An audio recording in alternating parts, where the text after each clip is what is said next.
Oh shoot. Peace, peace, peace, peace, peace, and revolutionary love. This is your General Amra, and I want to come back to deliver another message. A part two to church reform. Please excuse my appearance. I was ready to go to bed, but Spirit was like, you can't go to bed. You have to get up. Excuse the hat to the back. You know how you get your new grove? It's my self issues. So I was like, let me cover my new grove. I can't find my scarf. I just had it on, so I'm confused why I can't find my scarf. But anyways, let's do some kitchen talk. And we're gonna go back through this church reform again. Okay. So before I start, I want to say this. Everybody has a calling and everybody has a purpose in life.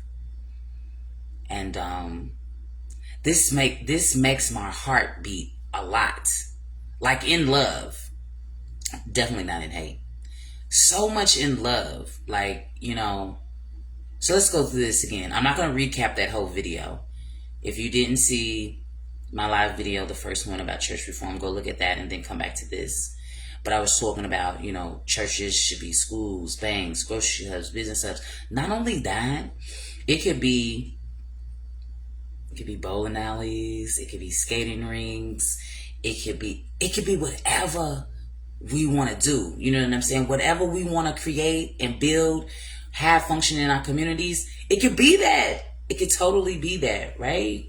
So, but go look at the first one. So let's get into this part. Because what I feel like I didn't address was the finance portion. So, I don't know how much information everyone has, right? But you got to remember, this is not just Louisville. This is nationwide. We have a lot of churches, and a lot of our black churches, through tithes and offering, collect a lot of money, right? It's $1 billion industry, honestly. It's up there with the hair business, So I wanted to pull this apart a little bit. So let's say we go to church online. You know what I'm saying? Like, we're going to church online. We need to create a council, a board of at least 5 to 10 people that strictly over one bank account, right?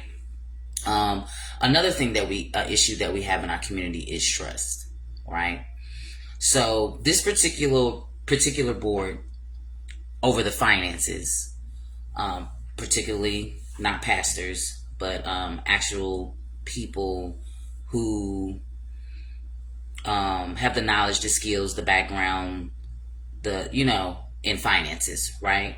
The people that we trust in community. There's a certain member's name that I want to shout out. 3 members' names that I want to shout out because these are 3 black men that I trust in community.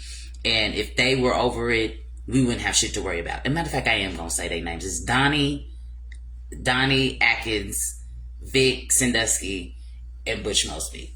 They would have to be the top 3 people of this financial committee or whatever, because I trust them, because I just do. But anyways, moving forward. So let's get back to the finances. Okay, so we're going to do church reform. We're going to build new structures. We're going to repurpose the land. But what about the money? What about the tithes? So with this particular council, this particular board that's over the finances, when we repurpose the church, when we take our tithes and offering, it goes into one. We have to learn the power of one. Okay? First and foremost, we need to learn the power of one. It goes into this one account. And we let that money sit there for 5 to 10 years. Honestly, it could be 3 to 5. But we're going to let this money sit here. It doesn't get spent. It doesn't even get touched. But the community deserves to know every month how much is being drawn in. So we're going to even repurpose our money, our tithes and offerings. You know what I'm saying? So we're going to narrow this church down to one. We're going to take all the money collected to this one account. And then that's where the money comes for our developing, right? And so what we also need to do is get a developer. Whether it's here locally or somebody out of state. So let me tell you something about Nulu. For those who don't live in Louisville, for those who do live in Louisville. This is why I was upset with Bruce Williams. I wasn't upset with the white church that did it. I was upset with Bruce because why the fuck didn't you do that? So here we go. And I forget the name of the church every time. But long story short, this particular church in the East End bought up all the deeds in Nulu. Took the church's money and bought up all the deeds, those houses or whatever, and sold it to the congregation for like half the price. And then look at Nulu. Look at the East End. Look at Smoketown. Look at that area. Germantown, all that over. See how it's flourishing? And then the church got a developer to come to the city to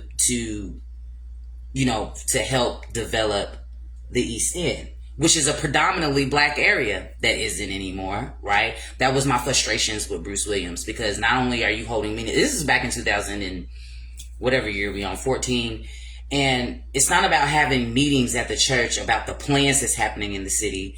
Where is the meeting to say how we're going to combat it? That's why I get so frustrated with him. And I know a lot of you love him. I used to be a member of Base Memorial, but that was a part of my frustration. Even when he held those community meetings and I came, and I'm just like, you're telling us what they're getting ready to do to us, but what are we doing to combat that? And they totally took over. But it was brilliant. That was fucking brilliant. It was brilliant. The church bought up all the deeds, those abandoned properties in Smoketown, sold them to the congregation for half price. Now go look at Smoketown, which is a black area, but there's a huge black church right there. Why didn't Bruce do that? You know what I'm saying? And I've gotten slack over the years for speaking on him, and it's okay. You be in your feelings. I was there, you weren't, so it doesn't matter. I was there, you weren't. I saw the whole thing happening in one time, and I'm just like, this is mad wow. So where is the church's money going to? So what we're going to do with the church's money, because I'm a visionary, right? So I'm giving you more detail to the last video. So, because I didn't hit on the financial piece. So we need this board, holds the money. We sit it there for 5 to 10 years, because it's a lot of money that black people give out every Sunday, every Wednesday, every whatever day of the week that it is. It's going to sit right here in this one account.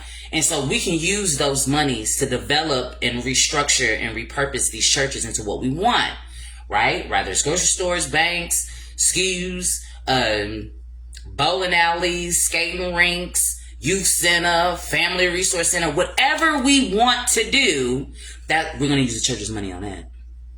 We're not going to keep using the church's money on one church. These state-of-the-art churches that they have, I'm tired with your flat screens and everybody. It's so theatrical. You know, that's why I don't like church. It's too much. God don't need all this. God doesn't. God doesn't need all of this. This is mad wow. Like, you know what's interesting? And I want to talk about it.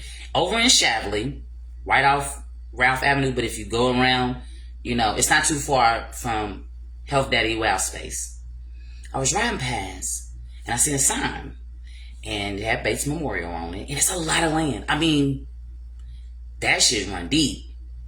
And all I kept thinking to myself, if this man takes his land and build a bigger church, I'm gonna go crazy. You know what I'm saying? I don't know what he's doing with the land, but I seen the sign out there. It's been there it's been like, I feel like it's been like a couple of years.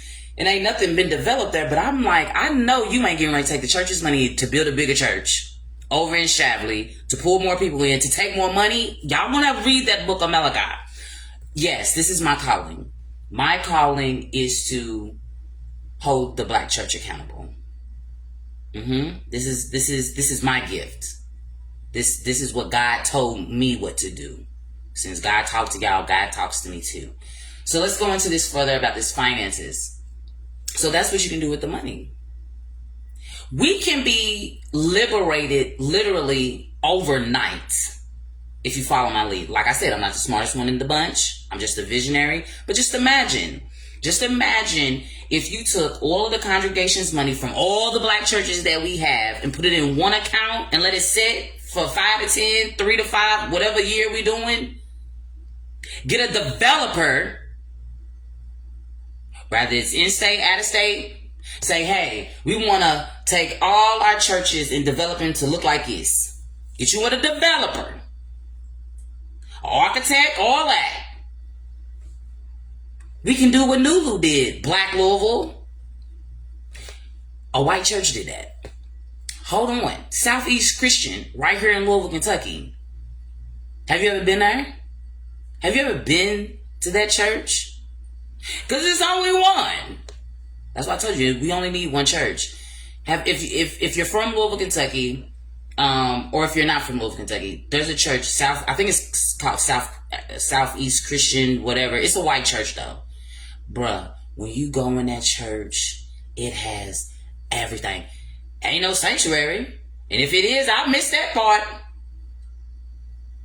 Honey, they got everything in there. It looked like a, I don't want to say a hospital. It looked like all of it was wrapped up in one. It's beautiful in there. My girlfriend went there for Lamaze classes when she was pregnant with Miles. And I was like, that was my first time going in there. And I was blown the fuck away. Blown the fuck away. Why don't we do that? What are you afraid of? See, and I'm about to bounce around because I got a lot to say. I don't know what oaths pastors take when they go to seminary school. I don't know what that backdoor action is, but I have a peek in. My godbrother wanted to be a minister, right? Pastor, whatever you want to call it, minister. And he went to seminary school. And currently, at this time, this was years ago, he was banned from, I don't want to call it preaching, being a minister, but he was banned from the state of Kentucky to practice being a minister. I don't know the correct term, but he was, because he questioned a lot of stuff in seminary school. And he told me, he was like, the pastors know. They know what's going on. They know. And then they still do it anyways. And that's another conversation for another day. And I'd rather my brother speak on that publicly than myself. But he was banned in the state of Kentucky because he asked too many fucking questions in that goddamn seminary school. So there's some type of oath for something that happened behind them closed doors that we just don't have the information on because we're not in those spaces. So I just wanted to throw that out there. But also, you know how black people always talk about reparations? We need reparations. We need reparations. I feel some type of way about that because I feel like, did we get granted reparations and then the pastor took it and built all these churches? Because think about it. We don't need no fucking reparations. With all these black churches, no, we don't. We don't need that shit. And what happened if it was allotted to us? But the trick was, you got to keep the people docile. Keep building these churches. Keep them blindfolded. Keep them doing this over and over. Keep telling them that their blessings are in heaven. When they die, they gonna get it. I'm not dying to get my blessings. I'm gonna get this shit right here. You know what I'm saying? What happened if that's the hoax? What happened if that's the shady deal behind closed doors that us everyday people don't know? What the fuck happens in that seminary school? I need to know. I had one minister told, he said it publicly. This was when I went to Mount Nebo Baptist Church. I went to King Solomon, but I went to Mount Nebo Baptist Church with my auntie. And Pastor Williams said that they teach you. He called it hoopling, hollering. I don't know. But you know how preachers be like, nah. He was like, they teach you that shit. He said, but I'm the type of minister, I'm not going to do stuff like that. You know what I'm saying? Like I really want to know what happens in seminary school. I'm interested to know. Because our pastors actually the gatekeepers? Woo! You know what I'm saying? I get spiritual downloads and I just want to dissect and go through some things. You know what I'm saying? Now imagine I'm a part of a whole conscious community.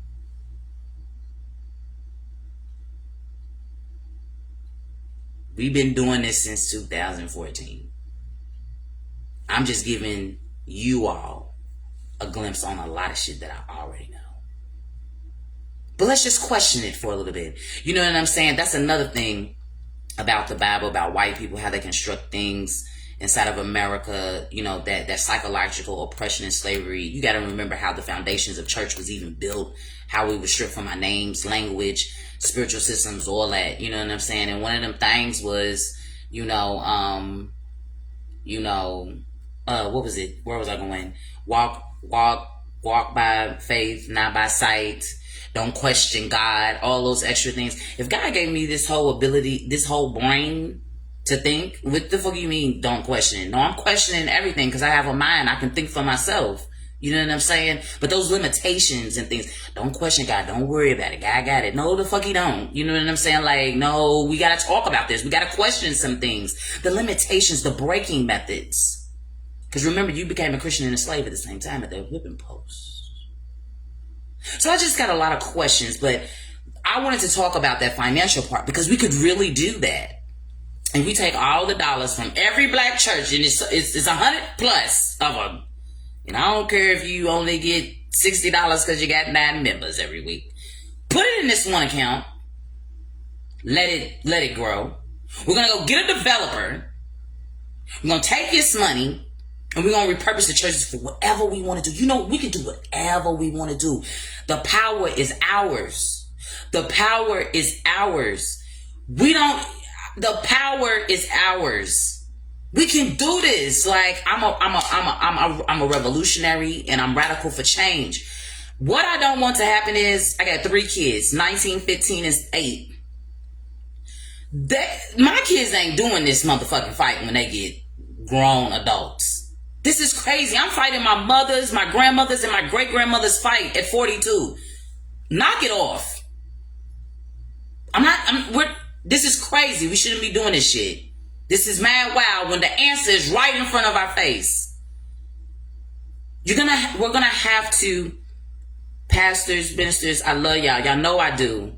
Y'all know I'm a sweetheart. But the same way that God can tell you something to deliver a message to the people, I have that too. I'm a child of God too. So whatever the words of God is telling me, I should be able to speak it to the people too. And it shouldn't be no ridicule. Shouldn't be no backlash. I don't want to be your friend or what. Then you just suppose that your lower self, your devil inside of you. That's that lower nature, that lower vibrational thing inside of your spirit. No, you and the devil, you and your lower energy. Because you're not listening to the message that God is giving me to give to you. If you can deliver a message, I can too. I don't have to go to school for this shit. I don't have to be ordained. I don't have to go to no seminary school, no nothing. I can hear from God. I hear from my ancestors, number one. And if I have to do this fight all by myself, I don't mind. Because I'm free. I'm not in bondage. I'm free and I want to liberate my people.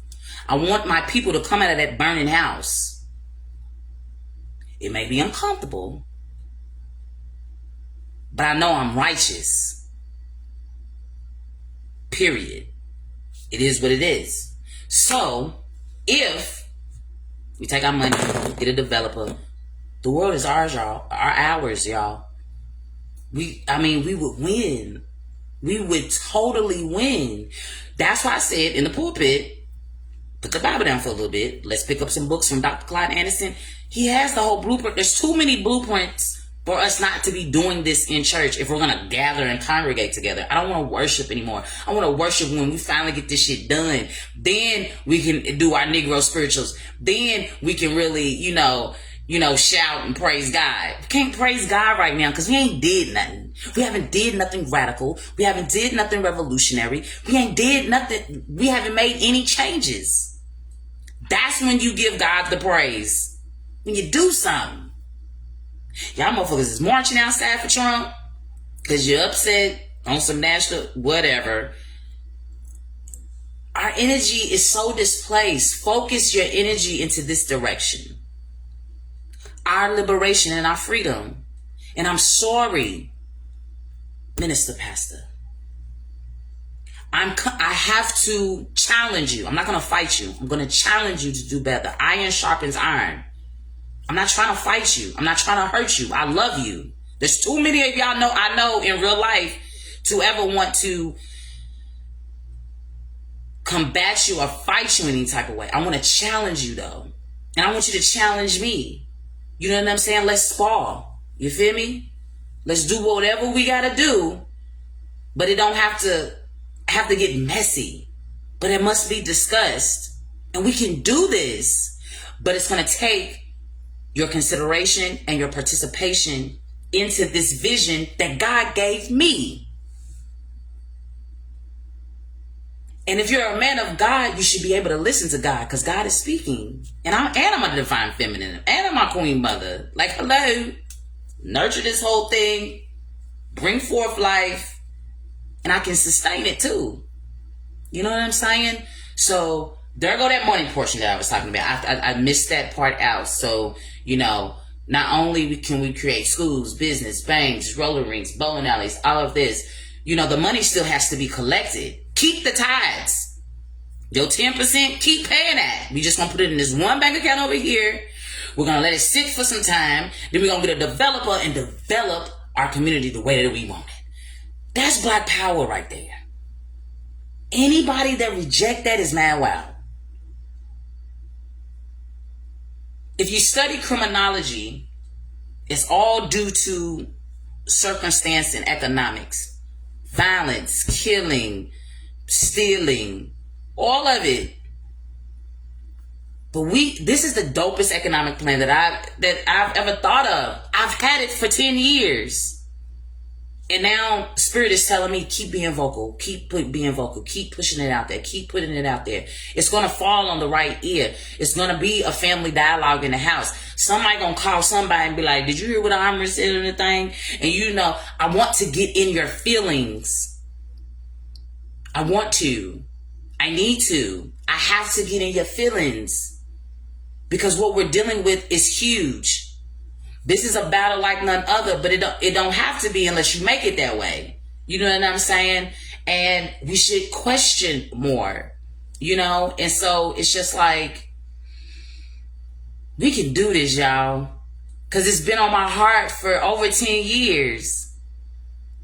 Just close your eyes nationwide. Close your eyes. You know how much land, because of church, because dudes, we have so much land that churches sit on nationwide. If you close your eyes, we occupy half of America, if not more, in land. Yeah, we do. Oh, yeah, we do.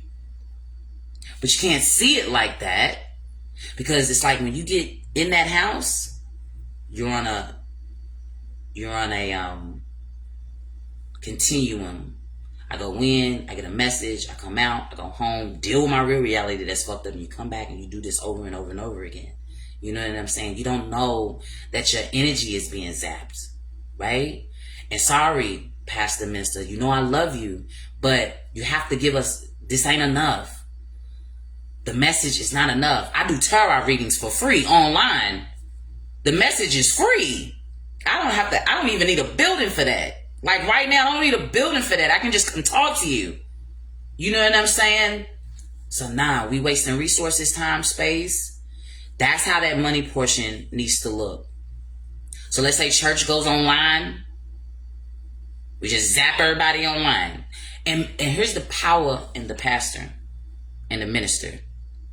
If he tells his church, we're no longer going to congregate in this building. We're going online. They do it in a heartbeat, you know, because it's man that they're looking to. They're not really looking for God. God's out here. I'm God. God's out here. Man is on the inside. And that man can tell you whatever, and y'all gonna do it. So I'm telling you, if the minister tell you tomorrow, we're not holding church no more in the building, we're doing it online, stream it, pay your tithes and offers through your credit card through here, you do it overnight. That's why I'm upset. I'm not upset. I just need them to think better. I just need pastors to think better. You can totally move this online.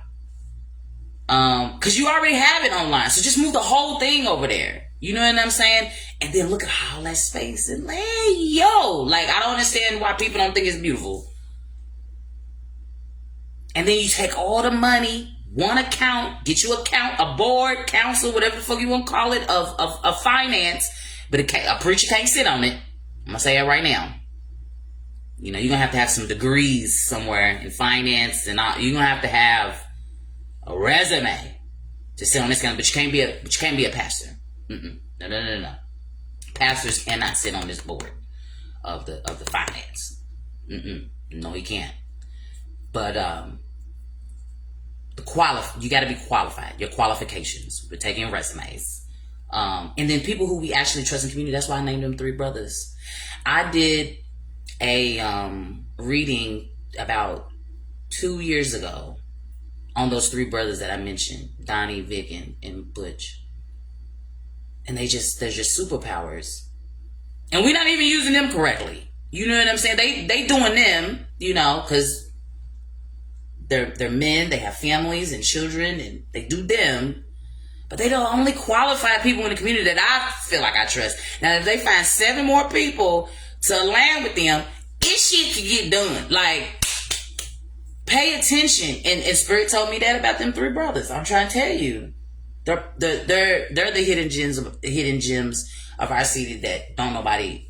I recognize God when I see him, so you ain't gotta tell me nothing, you know. But everybody else don't have the same divine eye. But moving forward, that's the part that I didn't have in the last video, was that money portion. So what do we do now with the tithes? We sit that in a whole one, the power of one account.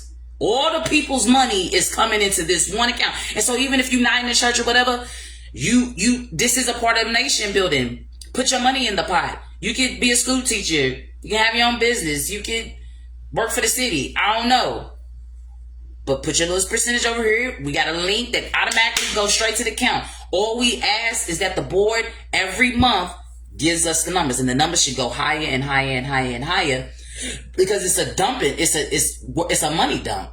Ain't shit happening to it. Ain't nobody taking out nothing to do nothing, because we have to let it sit. We just need the report every month, right?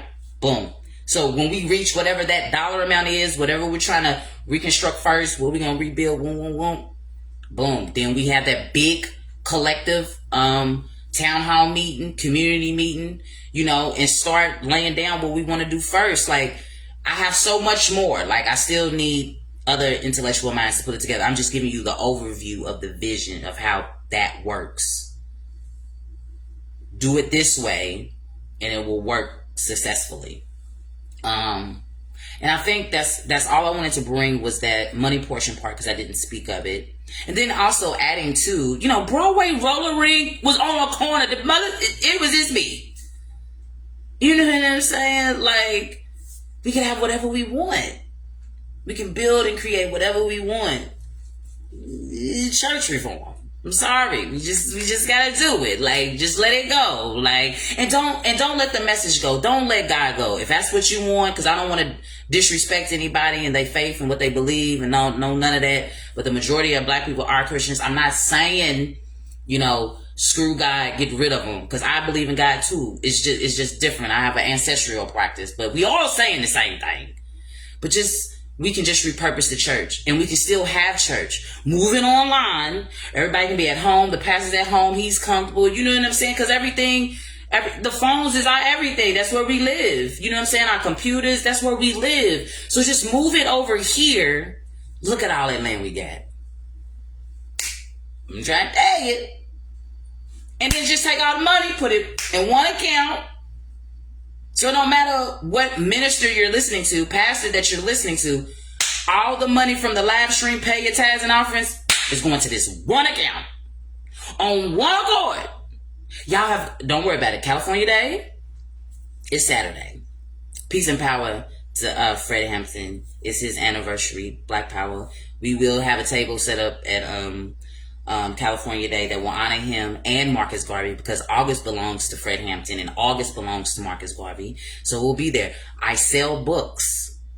If you read the philosophies of Marcus Garvey, the book that I got on my table, you'll understand more and more how important this is. I'm not doing nothing different than what Marcus Garvey already done did. I'm telling you, the blueprint, it's already been written. If it's already been written, just keep doing it. Do it again. We've already done this.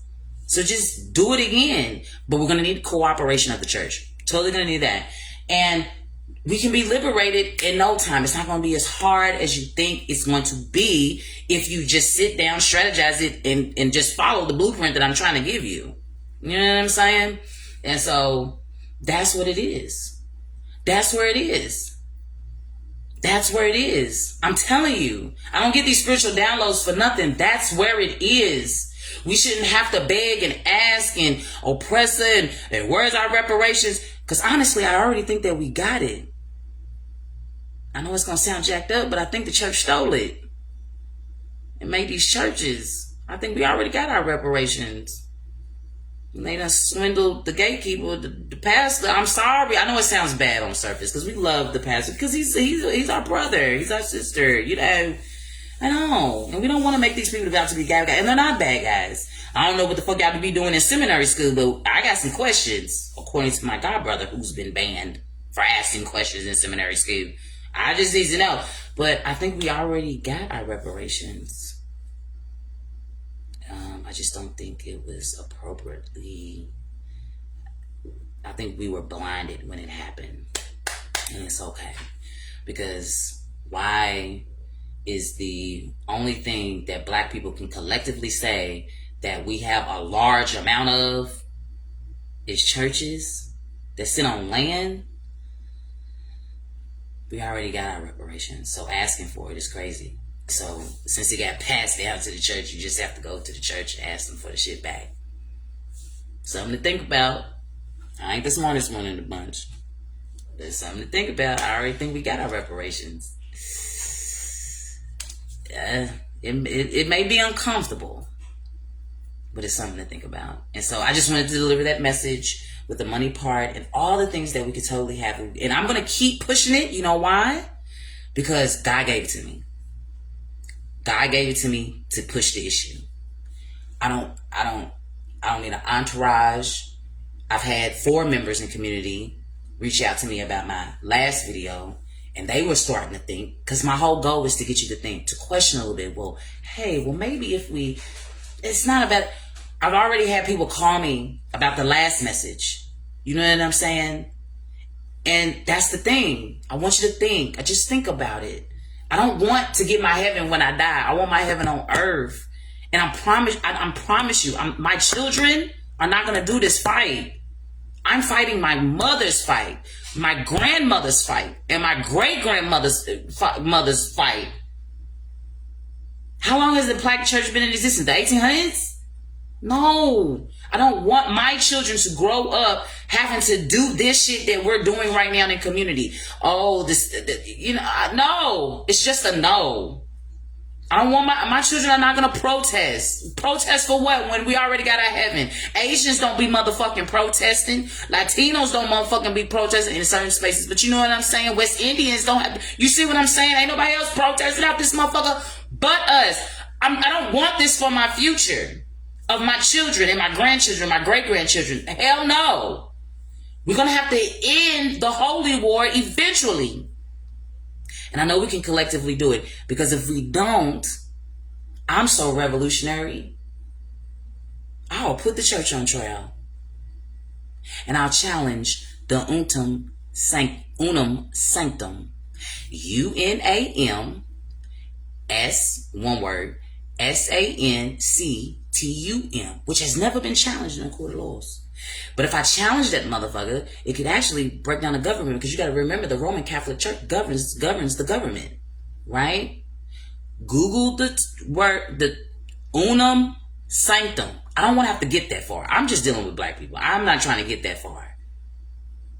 But if some don't shake within the next year and a half, 7, you gonna make me go bout it. And pastors know what I'm talking about when I say the unum sanctum. You don't have to know, community member. They do. At least they ought to. Since you taking oaths and going to seminary schools, there's no way you could bypass that. Don't make me come to court and challenge it. Or it would make a whole disturbance. That will make national news. I don't want to take it that far. I just want to liberate black people in our communities. And we're going to need we're just going to need support from our pastors and our ministers and let go. And that's the problem with black people. The only thing that's constant in the world is change. And we don't want to change. We're afraid to let go. What are you afraid of? Just let go. Just let go. You'll feel so much better. You're not going to lose anything. You're not going to die. You're not going to struggle. You're not going to do any of those things. Life requires change. Okay? So don't think that it's a touchy subject. Not really. You know what I'm saying? It may be uncomfortable in certain spaces, but this is the reality that we're in. We need improvements. We need things to go better. So let's try this. We have to at least try. Because beating on the same drum that ain't got us nowhere is insanity, right? Keep doing the same thing over and over again and expecting to change is what? It's crazy, right? We've been doing it for 42 years at least, but it's been 80. It's been 80 years. The last time we had group economics, our economic situation was in place, was back in the 40s, 50s, and the 40s, you know, because they only teach you the slave narrative. You don't think that you were great. You totally were. 20s, we was wrong. When Marcus Garvey was here. We haven't been economically sound since 1920. It's 2025. We don't want to be sound anymore. I mean, and here's another piece of this story. I think black people feel like they're a part of economics of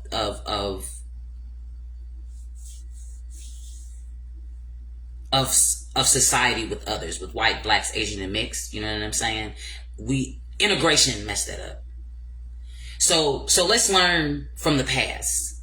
Let's say your mothers and fathers made a mistake.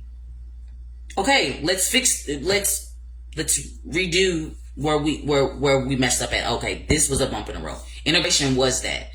Because integration did so much harm, black people forget that they're their own nation. They think that it's just peace and harmony and we're all as one, you know, like we all live here together. So, and that's why you're frustrated and you're angry all the time, because you're thinking you're a part of the economical structure and you're not.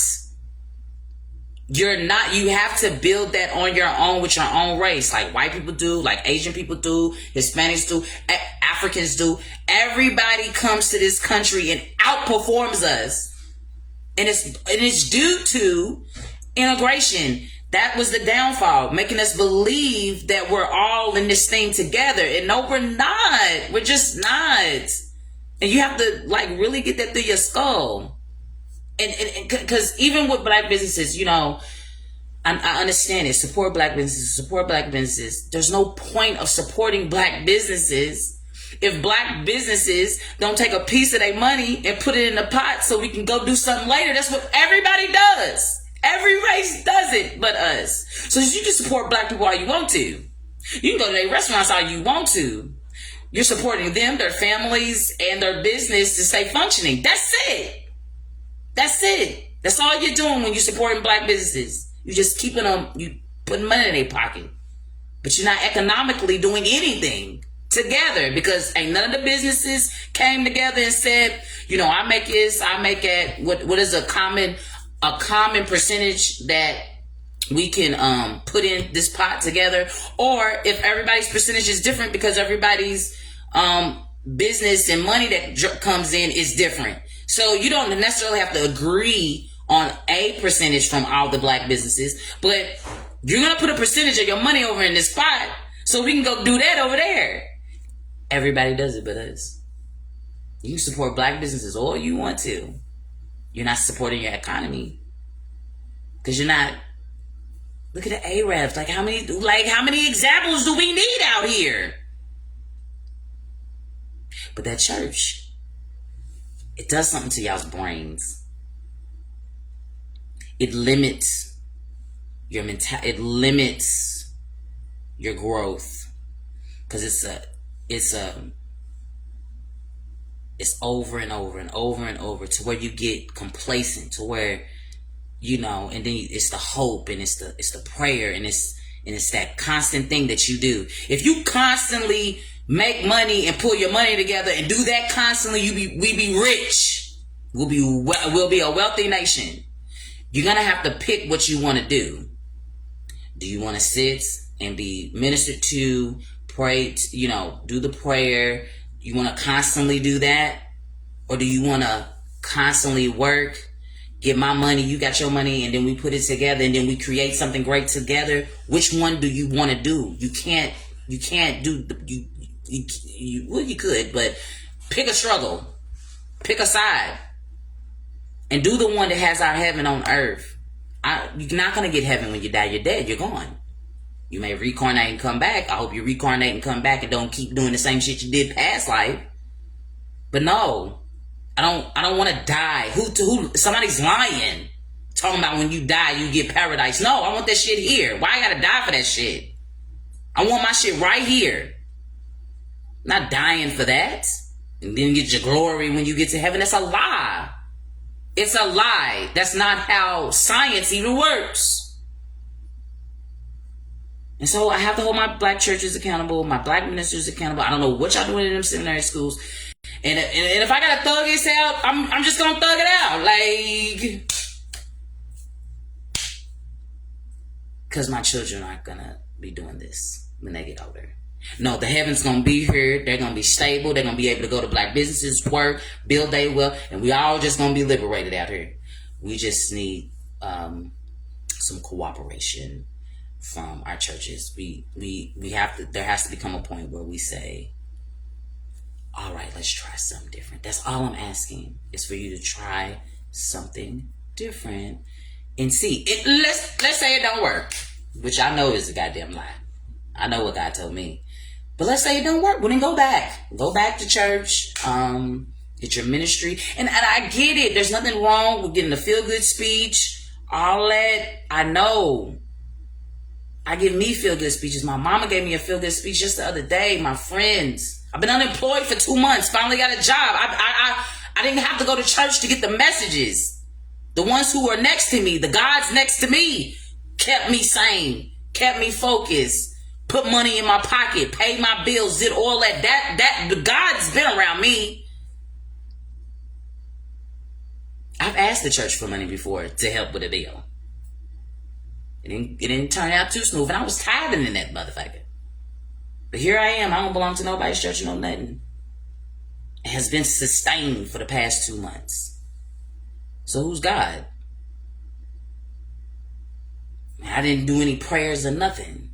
People love me. They know me. They see me. I'ma help you. Just the same way I do other people. What you give out is what you get back. It's real simple.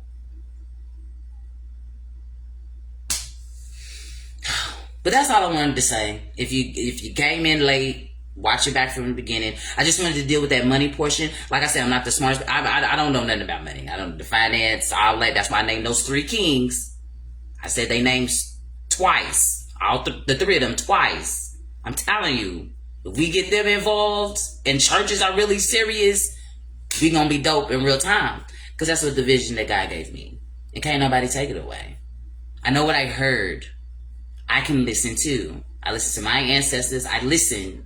Just like how y'all listen to God, I listen to God too. I listen to nature. Because that's all God is. This is basic astrology, universal powers. That's it. It's nothing more, nothing less.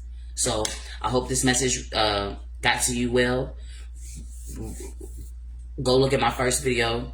Then look at this one if you didn't see the first video. Put them together. And this is my revolutionary fight. And it ain't even a fight. This is how I'm gonna bring community together. It's gonna happen. Whether you think so or not, it's gonna happen. Because just as the way that God resides in you, God resides in me. Peace and revolutionary love.